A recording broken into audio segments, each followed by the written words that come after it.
Hello, Sharma. Hi, Susheela. We are, I think, like-minded people who can share a lot of things on a. See, very rarely we get opportunity to sit together and discuss something about it. Exactly. Okay. Everybody. Though we meet in other institutions, Yes, yes. you would be busy. I also would be busy. Hardly Exactly. we find out any time to do so. Oh, yes. So nice that I am able to meet you today. Yes, I think we can use this as an opportunity to deliberate on, some topics like, how to inculcate professionalism in students. Yeah.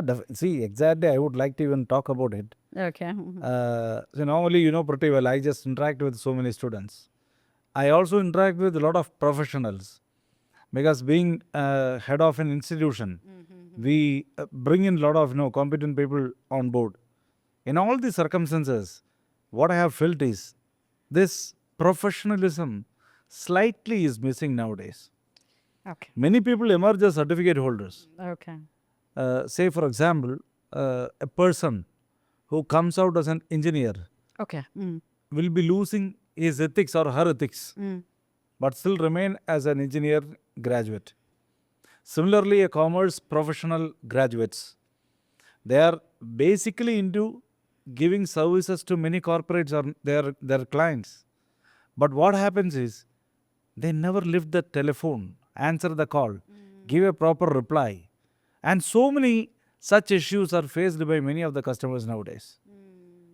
But when you look from their academic perspective, they would have excelled. True. And now that they are doing client service, they are all marketing executives in my language. Why? Because unless otherwise they are able to rope in the clients into their stream, their revenue will get affected. Yes or no? In this context, the professionalism and the revenue generation, it has to be gelled together. I strongly feel so. Yes. That from that perspective, I am saying slightly there is a miss. What's your idea about it? Do you subscribe my views? Yeah, I do because, earlier I still always debate, was this aspect of professionalism something very natural for people? That today we have to look at it from an education point of view because, these are all terms that has come into our curriculum new, right? And we are giving it so much of importance. So I always debate this. Is it like a trait that is a challenge for the youngsters? Was it a natural thing for our, older generation or probably generation before us? So if, looking at it, then I think one reason is, there is too much of competition. Okay, too much of need to really showcase yourself today. Okay, because I do know a lot of professionals who are very grumpy. Okay, old timers. I remember, going to doctors or even to chartered accountants who believe that you don't have to smile or be extraordinarily friendly to give your services. Okay, so even grumpiness was accepted.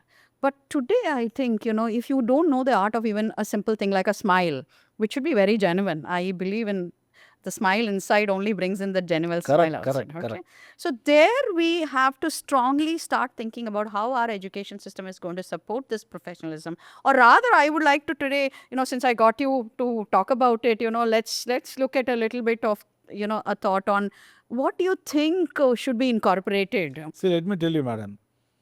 A person who completed the entire education from their domain, okay, they must be exhibiting utmost professionalism. It is not affordable for them to run away from the concept of professionalism. But a person who has not been educated can definitely express professionalism. They can, and they are doing it. But even if they miss out something, people will accept. So probably if we in our talk today can throw light on what you think are the most important attributes, I believe I started with it. I said that smile, when I go for a service, say I go See, to a. in this context, I would like to highlight a specific instance. Dr. APJ Abdul Kalam, when he was the president of India, he gave the best professional award to one guy who basically takes the responsibility to cremate the dead bodies in Bangalore, whose education was not even first standard. But that person was considered to be the best professionals in that locality. Okay. Okay, not even in chartered accountant or any doctors or engineers. Nobody were considered for that position. So what I would like to say is The way you approach the people, way you receive the views of the people, both counts a lot. Accordingly, what kind of service you can give? How do you respond to the people? In what way, basically, you can uplift the any kind of difficulties or remove their difficulties and uplift them from a grave situation. Everything counts for one to become a professional. In this context, the most important point, what I like to make you clear is that people do not know how to respond to a phone call. Okay. I do not know how many people you know in your life, but I have encountered with all these people. Yeah, I think that is basically because we have moved into this era of being casual. Okay, what has WhatsApp done to you? Okay, WhatsApp, what's this social media stuff done to you? Very casual. Okay, nobody wants to be, that kind of, old timers where, you follow strict disciplinarian ways of deliberating or delivering something. Okay, I still remember, I can tell you certain things like, why do you think I teach language is basically because, I would pour in all my love into a letter and send a letter to my dad who was in Saudi then. He would send that letter with all the grammar corrections in it, So over the love, which would probably overrule the grammar, for him it was the grammar that comes. So if you want your expressions to have, color, your language is the underlying factor. So I came from that school of thought. Okay, but if you look at it the other way around, when I went into, teaching, what I see is that people believe that those expressions are more important and language is secondary. Now, that's another perspective. I do agree that if you don't have that kind of an exposure to language, it doesn't matter. Okay. So I'm always in this conflict, is it content that's more important or your, delivery in terms of a medium? Delivery is very important. Okay. Language plays a vital role. Even let me tell you, a person who is not having a command over the English language, even they can be a very good professionals. Correct. So everything counts in terms of your deliverables. Yes. If you fail in your delivery, say for example, personally I had an experience. I was interacting with a true professional, professionally qualified personality in Chennai.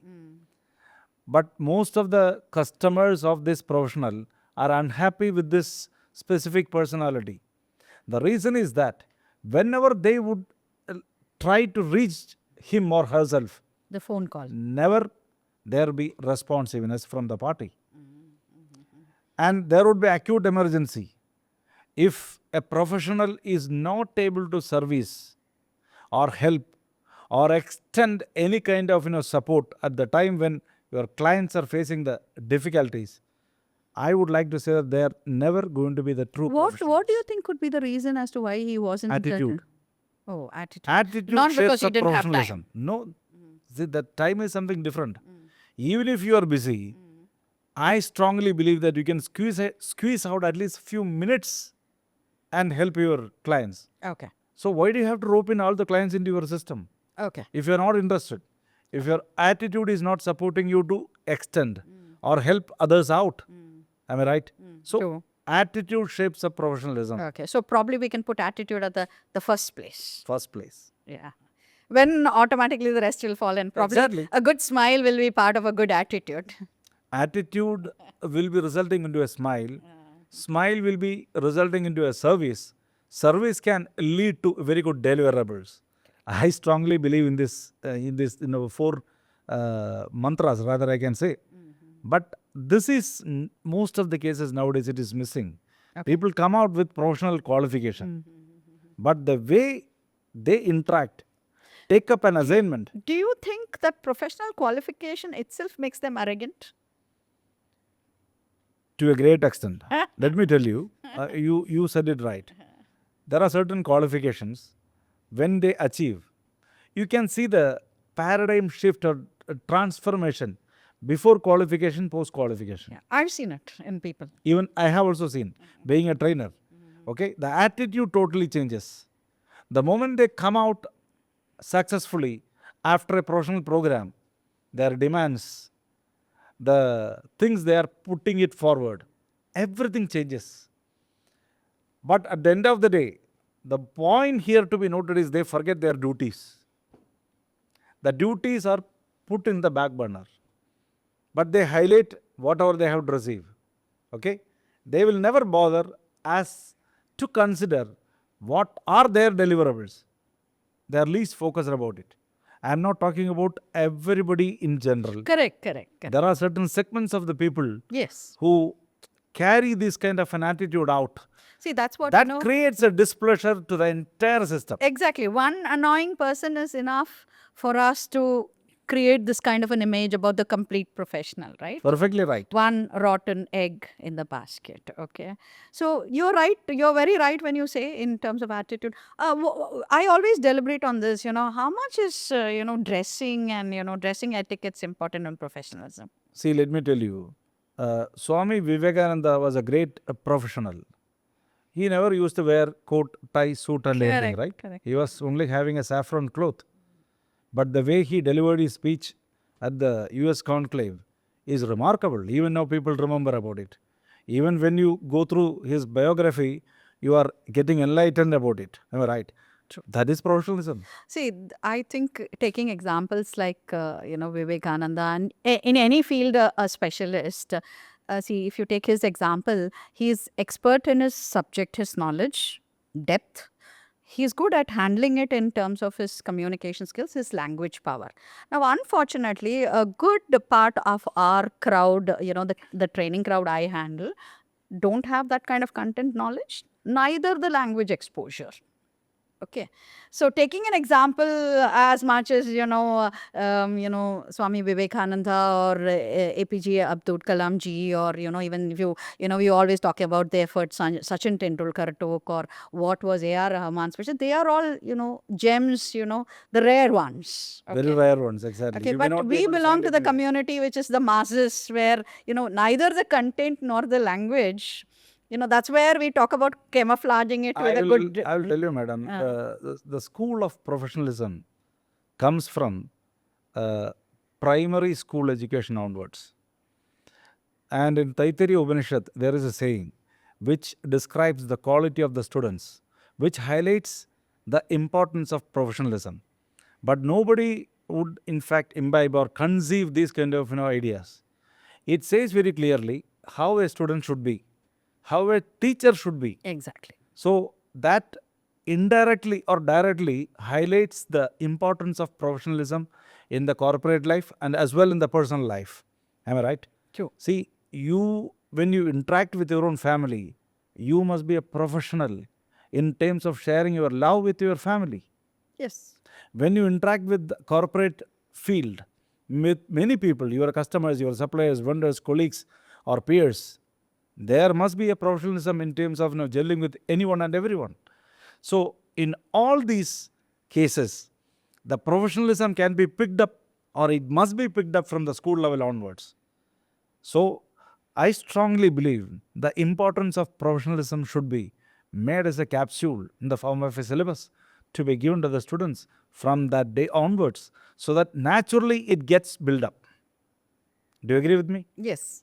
Okay. Yes. So that is where I highlight that a best solution to make everyone socially responsible, professionally responsible, okay, that they must be imparted a training to conceive the idea of professionalism from that primary stage onwards. When a system does this, when a system is able to even funnel such kind of a qualitative training, naturally we can even make a transformation in the entire society itself. I guess you also would be That's subscribing. Yes, that's my school of thought too. But what I believe is that if you feel that something is lacking in the younger generation, it's basically because we have relaxed it. Don't you remember times when our teachers were strict disciplinarians, our parents were strict disciplinarians, and today don't you think the whole concept has come to something called friendly Because teachers? you can't even take them for task. Yes. You will be behind Is that the reason why professionalism is being lost among youngsters? 150% correct. See, when you have to draw the lines. I strongly believe so. See, whenever there are situations comes where you have to lift a stick, you should. And there are so many situations where you must be friendly and you have to be. There must be a blend. But the blend is exactly missing now. You must be friendly at all point of time. That is not exactly giving a professional Correct. injection Correct. into the minds of all these students, and they are not able to emerge. That collapses their attitude itself.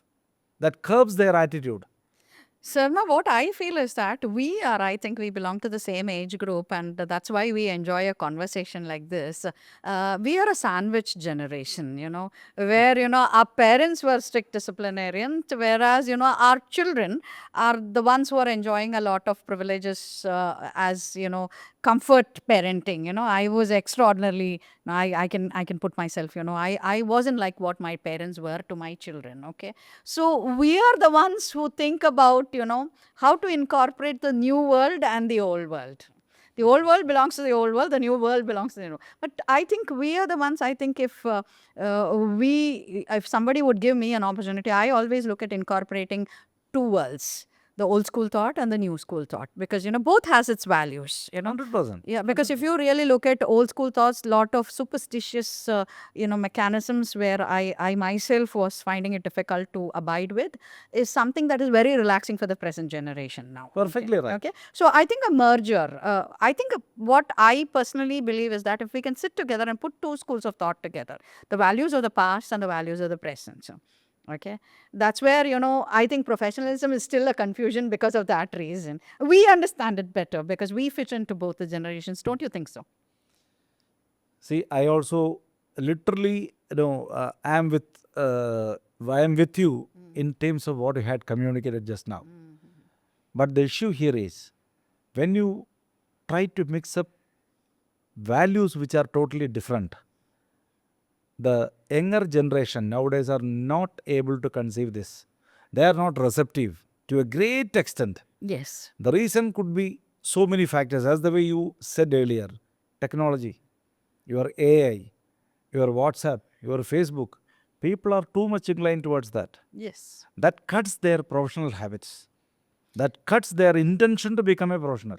So they To a question great extent. everything. Yes, they question everything, but I do not know whether it's giving them the real intelligence. Exactly. That reality, the real intelligence is very important. More than that, that will be shaping up a very good attitude. Right. When this happens, I'm sure they would be able to contribute a lot towards the economical development of the country. That is what exactly counts. Am I right? You can be a professional. What is the role of a professional? One way or other way, such a professional must be able to contribute towards economical development. So that professional might be a teacher. The teachers are in fact what? Giving training to those students and elevating themselves. Correct. Who would further be contributing towards the economical development or social development in the country?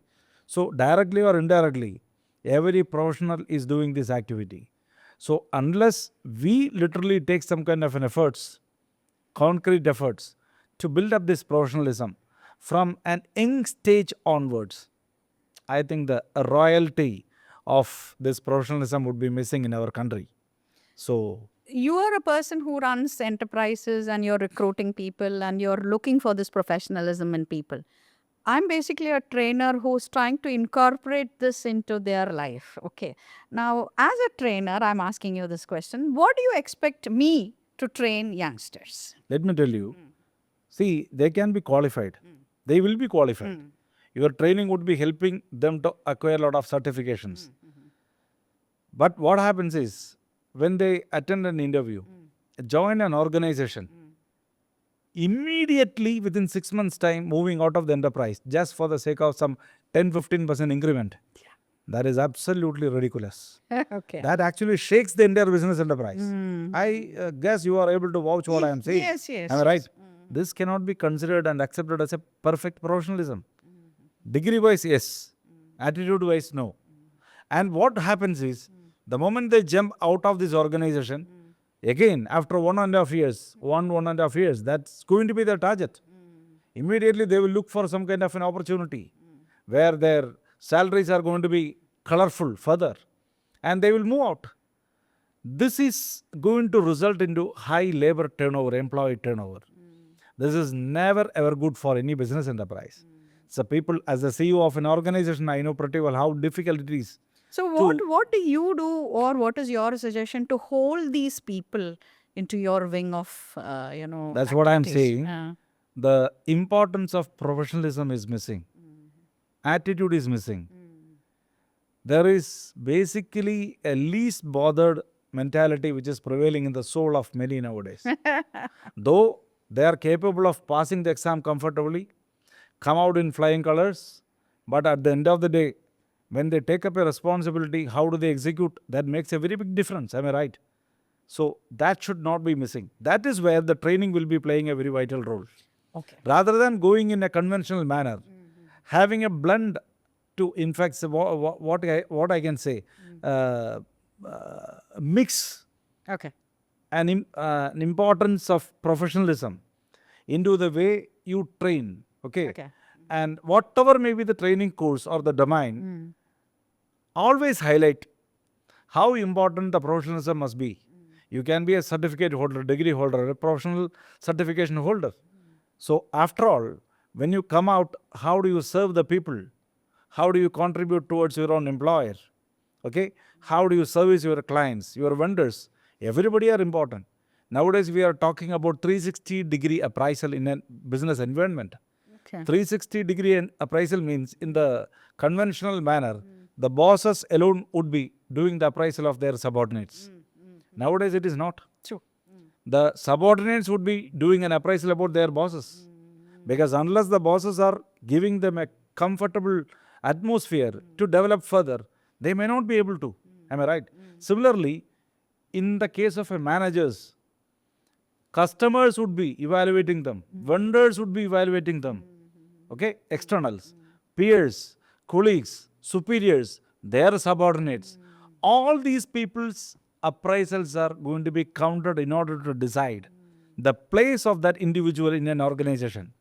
That is where the importance of professionalism acquires its own importance. I guess you are clear about Yes, it. Am I right? yes. Okay.